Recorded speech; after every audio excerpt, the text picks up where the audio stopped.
Halo pemirsa Unhas TV, kembali Anda menyaksikan program Unhas Daily bersama saya Andi Nurami Rabiul.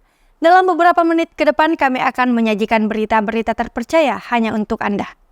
Jumat 19 Januari 2024, Unhas TV melakukan perjalanan menuju salah satu destinasi wisata yang terkenal dengan pasir putihnya di Sulawesi Selatan, tepatnya di Kabupaten Bulukumba.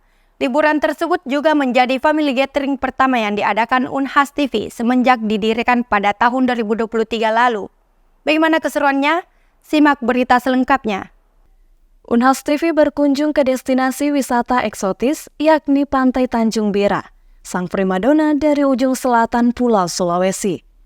Pantai Tanjung Bira terletak di Jalan Tanjung Bira, Kecamatan Bonto Bahari, Kabupaten Bulukumba, Sulawesi Selatan. Family gathering yang berlangsung selama 2 hari dimulai pada tanggal 19 hingga 21 Januari 2024. Kunjungan ini merupakan family gathering pertama yang dijadikan sebagai sarana liburan untuk memberikan relaksasi bagi para kru Unhas TV. Sekaligus menyelenggarakan rapat kerja dan pelaksanaan salah satu program Unhas TV, yakni Unhas Spotlight untuk pertama kalinya. Perjalanan yang ditempuh selama kurang lebih 5 jam ini memiliki sedikit hambatan di hari kedua liburan. Pasalnya cuaca ekstrim menyerang Pantai Tanjung Bira. Hujan yang cukup deras dan angin berhembus kencang menyebabkan ombak pantai cukup besar. Namun hal tersebut tidak menghalangi para kru Unhas TV bermain dan menikmati suasana pantai.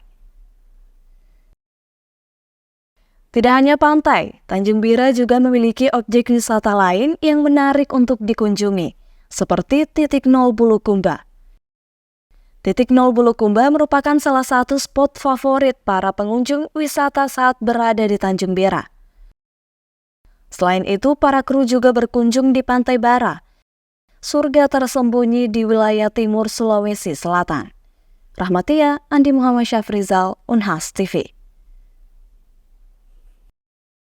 Badan Meteorologi, Klimatologi, dan Geofisika memberikan peringatan terkait dengan 2 peristiwa alam yang diperkirakan akan mempengaruhi Indonesia selama musim hujan tahun 2024. Kedua fenomena ini bisa terjadi secara bersamaan, yaitu El Nino dan angin monsun Asia. Simak berita selengkapnya untuk Anda. Indonesia akan menghadapi 2 fenomena alam saat musim hujan 2024, yaitu El Nino dan angin monsun Asia. El Nino terjadi ketika suhu laut di Samudra Pasifik bagian tengah hingga timur menghangat. Sementara itu, angin monsun Asia adalah angin yang bertiup dari Oktober hingga April di Indonesia saat matahari berada di belahan bumi selatan. Monsun Asia membawa dampak cuaca dingin dan tekanan maksimum di Asia, sementara Australia mengalami musim panas. Dilansir dari Kompas.com, menurut Guswanto, Deputi Bidang Meteorologi BMKG, kedua fenomena ini umumnya akan mempengaruhi Indonesia dengan cara mengurangi curah hujan tahunan secara tidak merata. Ketika monsun Asia datang pada musim hujan di Indonesia, curah hujan dapat menjadi tinggi. Menanggapi hal tersebut, pakar hidrometeorologi Unhas, Profesor Halmar Halid, menjelaskan tentang fenomena El Nino dan angin monsun Asia yang melanda Indonesia. Betul, jadi saat ini tuh bersamaan Ki. Jadi ada yang fenomena atmosfer ocean, yaitu mereka sebut El Nino Southern Oscillation. Itu bisa fase El Nino-nya itu fase panas, bisa fase dingin yaitu La Niña, banjir, bisa juga netral.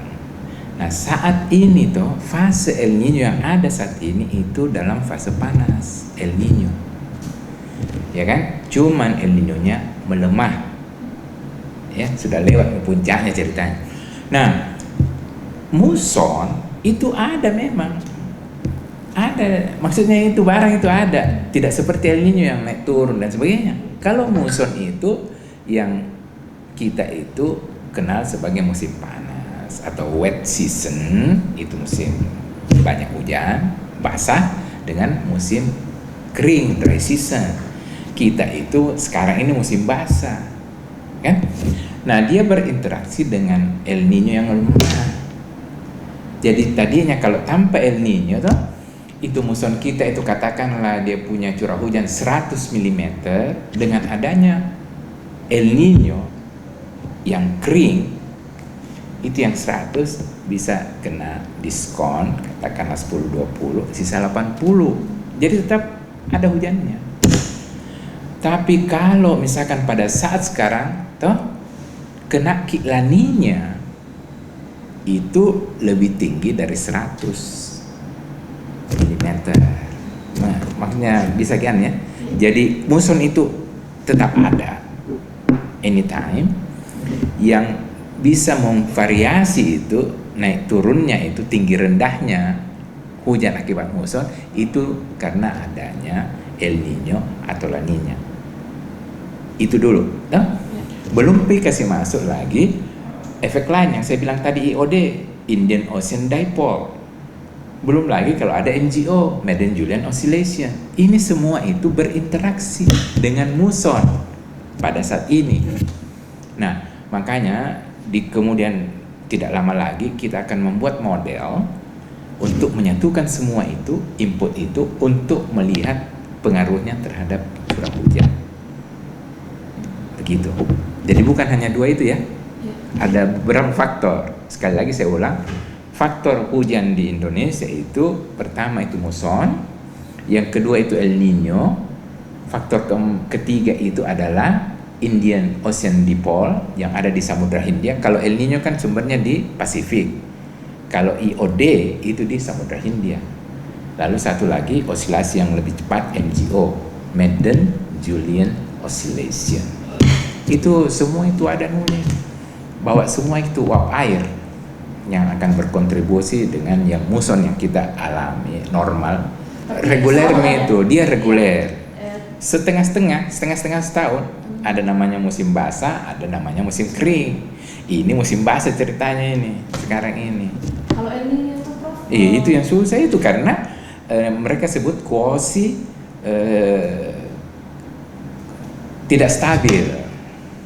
Tidak seperti muson kan? Muson sudah bisa diramal tahun ini musim kering, terus separuh tahun kemudian basah. El Nino kita tidak tahu kapan dia El Nino-nya yang kering, kapan normal, kapan dia La Niña.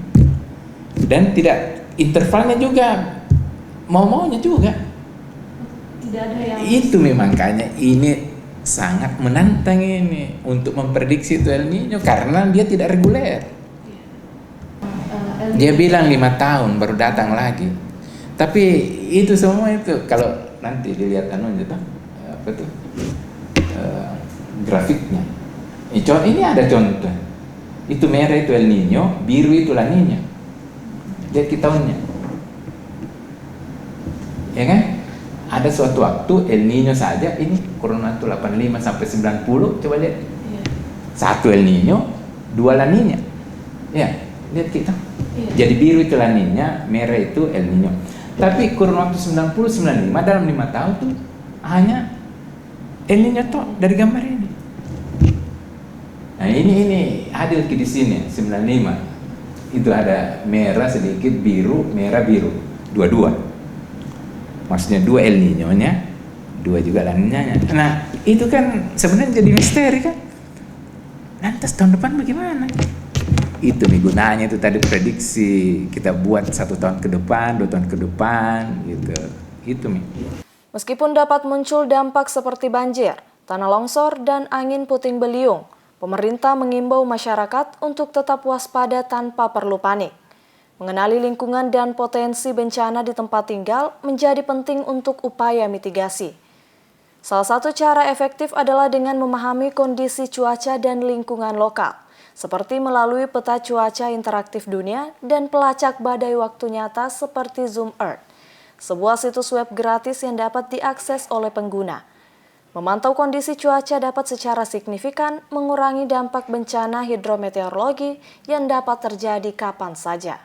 Rahmatia, Zahra Sabita Suceng, Unhas TV. Kantor Urusan Internasional Universitas Hasanuddin mengadakan workshop pembaruan modul Bahasa Indonesia untuk mahasiswa asing dengan tujuan meningkatkan kualitas pembelajaran dengan modul yang lebih relevan dan interaktif. Berikut berita selengkapnya untuk Anda. Kantor Urusan Internasional Universitas Hasanuddin menyelenggarakan workshop yang bertajuk Updating Modul Bahasa Indonesia untuk Mahasiswa Asing di Hotel Unhas. Workshop ini diinisiasi sebagai upaya meningkatkan kualitas layanan pendidikan bagi mahasiswa asing yang sedang menempuh studi di Unhas. Tujuan utama dari workshop ini adalah untuk melengkapi topik-topik yang dibahas dalam modul pertama. Hal ini diharapkan dapat mempermudah mahasiswa asing agar lebih mampu berkomunikasi dengan baik menggunakan bahasa Indonesia. Kantor Urusan Internasional Unhas menyadari adanya aspek-aspek tertentu dalam penggunaan bahasa Indonesia sehari-hari yang dapat ditingkatkan. Oke, jadi tujuannya pertama adalah untuk semakin melengkapi topik-topik yang dibahas di modul pertama untuk memudahkan mahasiswa asing kita menjadi lebih bisa berbahasa Indonesia dengan baik. Kami menyadari bahwa layanan bahasa Universitas Hasanuddin sudah melakukan yang terbaik, cuma KUI melihat, kantor urusan melihat aspek-aspek yang dirasa bahwa bahasa Indonesia yang digunakan sehari-hari tentu dengan penambahan-penambahan yang memungkinkan mereka bisa berbicara bahasa Indonesia dengan lebih baik lagi. Muhammad Ridwan SSMA selaku Sekretaris Kantor Urusan Internasional Unhas mengatakan dengan menambahkan bahasa keseharian dapat memudahkan mahasiswa asing dalam kehidupan sehari-hari. Oleh karena itu, pembaruan modul ini diharapkan dapat memberikan tambahan yang memungkinkan peningkatan signifikan dalam pelayanan bahasa kepada mahasiswa asing. Nur Iza Razak, Syaiful, Unhas TV. Pemirsa, berita tadi sekaligus menutup perjumpaan kita hari ini. Terus saksikan Unhas Daily hanya di Unhas TV. Saya Andi Nurrahmi Rabiul mewakili kru yang bertugas pamit undur diri dan sampai jumpa.